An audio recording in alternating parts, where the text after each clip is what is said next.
امام حسن بصری رحمۃ اللہ علیہ فرماتے ہیں، مومن کا ہر وہ دن عید ہے جس میں وہ اللہ تعالیٰ کی اطاعت کرتا ہے۔ جس دن وہ اللہ تعالیٰ کی اطاعت کرتا ہے، مومن کا وہ عید کا دن ہے، اور وہ اللہ تعالیٰ کے ذکر میں بسر کرتا ہے اور شکر ادا کرتا ہے۔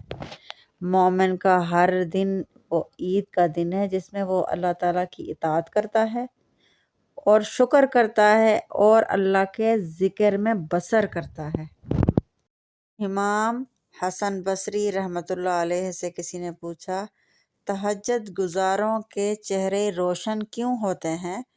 تو انہوں نے جواب دیا، امام حسن بصری رحمۃ اللہ علیہ نے، کہ کیونکہ وہ اپنی تنہائیاں اللہ تعالیٰ کے لیے گزارتے ہیں، اسی لیے اللہ تعالیٰ ان کے چہروں کو اپنے نور سے منور کر دیتے ہیں۔ حسن بصری فرماتے ہیں، مومن کا ہر وہ دن عید ہے، مومن کا ہر وہ دن عید ہے جس میں وہ اللہ تعالیٰ کی اطاعت میں گزارتا ہے، اللہ تعالیٰ کے شکر اور ذکر میں گزارتا ہے، وہ مومن کا عید کا دن ہے۔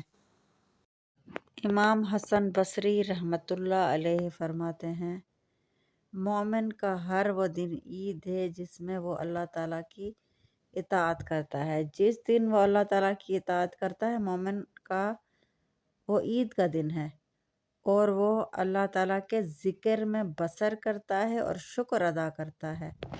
مومن کا ہر دن وہ عید کا دن ہے جس میں وہ اللہ تعالیٰ کی اطاعت کرتا ہے اور شکر کرتا ہے اور اللہ کے ذکر میں بسر کرتا ہے۔